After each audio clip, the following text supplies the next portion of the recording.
Jack here with another episode of... Hey guys, Jack here with another episode of Adventures in China. First of all, I just want to say thank you so much for the support so far. It's really hard to get off the ground with a YouTube channel, and I appreciate you guys watching so much. If you haven't subscribed yet, please just take 5 seconds, subscribe, and you can stay up to date. This video is going to be a lot shorter than the last video. I just wanted to update you guys on a few little tidbits of news. Thought about fixing my hair for this video, but it's kind of shows this is more realistic. This is what it's been like. I think I've left my house twice since my last video. You're advised not to leave your house at all, only for emergencies. The Super Bowl was on Monday, so I guess that's not really an emergency, but that's extenuating circumstances. And so the Super Bowl actually played here at 7:30 a.m. because it's 13 hours ahead of Eastern time zone. When it's not daylight savings time, it's 12 hours ahead. And yeah, I got to watch that with a couple of my South African friends who have never watched a Super Bowl before, so that was really fun. And our team won. The Chiefs won after 50 years. My dad's a huge Chiefs fan. He actually got to go to the Super Bowl. They haven't won since he was 8 years old, and he's 58 now. So, sorry, Dad.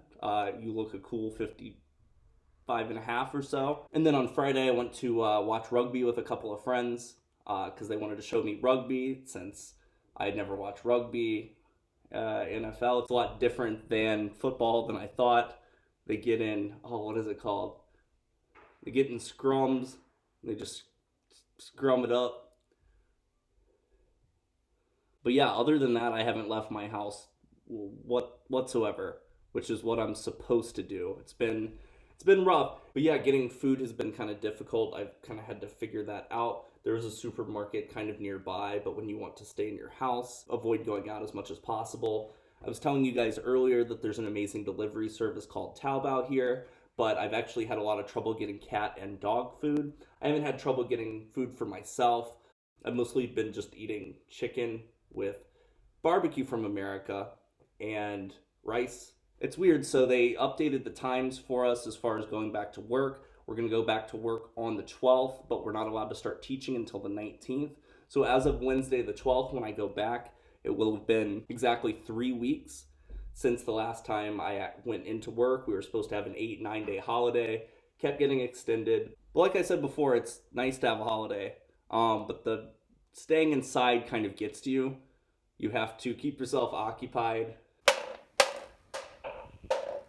I win, and also lose. It's like the first week was vacation. I tried to make the most of it. Hey, there's that hill I always see. And then things started getting scary. The second week was hard to kind of get adjusted.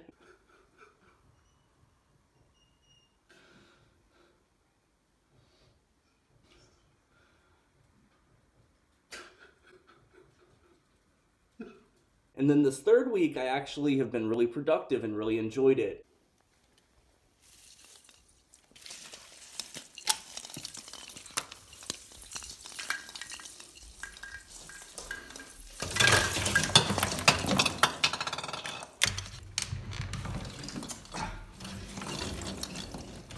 And now we're about to go back to work. But I'm not complaining because we found out that our salary is not going to be affected. There are a lot of schools out there in China that are actually advising their foreign teachers go home right now. Some are trying not to pay them their full salary, but we did find out that we're going to be getting our full salary. So not complaining here. We're doing a week of office hours and training next week, and then hopefully we'll be able to start teaching again on February the 19th. So the guy who initially tried to raise the red flag for the fact that the Wuhan virus was happening, he actually wound up passing away the other day. He was only 34. The youngest case that I'd heard of before that was 38. So I'm 30. It's scary. It's creeping closer and closer because mostly it's only older people that are not recovering from it. But let's take a look at the statistics for a second. All right, so let's start in Jinzhou, which is where I'm currently at. Doesn't look that bad. We are decently far away from Wuhan. We have 37,589 total confirmed. 814 have passed away, and 2,860 have recovered. So obviously a much bigger recovery rate. Some websites report things differently. Some are out of date. For instance, this is from February 7th at 9 a.m., and we have 31,000. But essentially, every graph looks the same. We have January 20th down here with 300, and it's grown exponentially from there. And so let's zoom out a little bit, and red dots will show you, all right over here, east of Panshan, we're starting to see cases, definitely some in Beijing, getting further away from Jinzhou. Oh, as you can see, this southeast side of China is just completely covered. Shenyang is about 2 hours away from me by fast train. A couple of cases in Japan. Oh, it looks like 26 cases in Japan. It looks worse in North America than it actually is.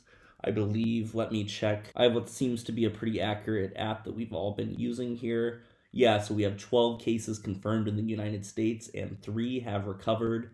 No one has passed away as of yet. Just like I said about all the charts looking the same, here is mainland China confirmed versus total recovered versus other locations confirmed, which luckily that number is staying low. China's been doing what it can to squelch the outbreak, but like I said, they didn't want anyone to know in the first place. But once it got out, it got out. But it just absolutely continues to climb.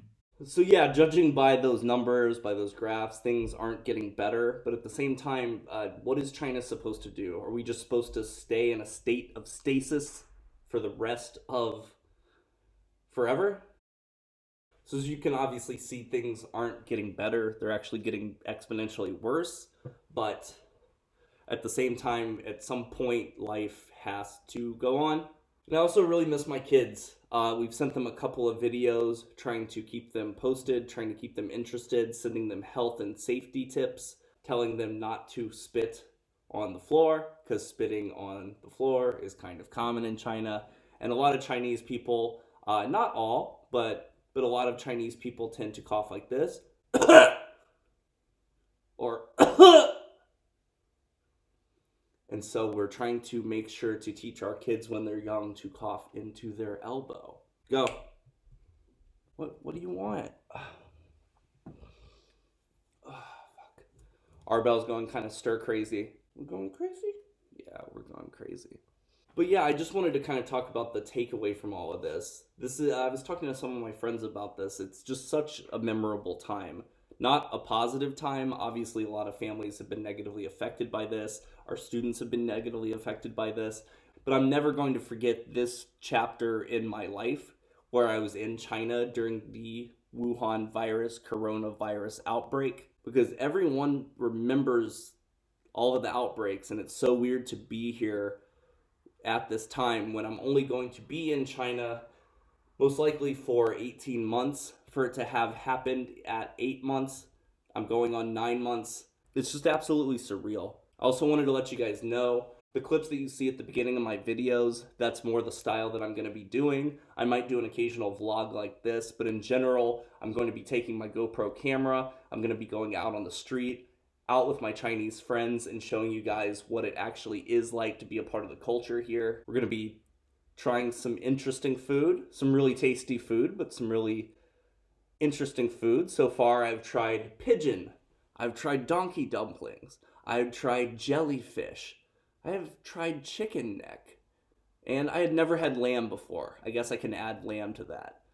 But we're going to be trying all sorts of crazy foods. We'll go to the night market here. Eventually, once we're allowed to leave our provinces, then I'll be going outside of Jinzhou, which is where I'm currently located. And we'll leave Liaoning. I'll show you guys around other parts of China. And yeah, thank you guys so much for the support so far. I love doing this. I love showing you guys what life is like here, even when it's crazy like this. So if you haven't yet, please subscribe, please like, please comment. I want to know what your interpretation is of the virus, no matter exactly where you live, especially if you live in the United States, especially if you live in other countries other than China. I want to know what your interpretation of everything going on here in China is. Thank you guys so much for watching, and peace out.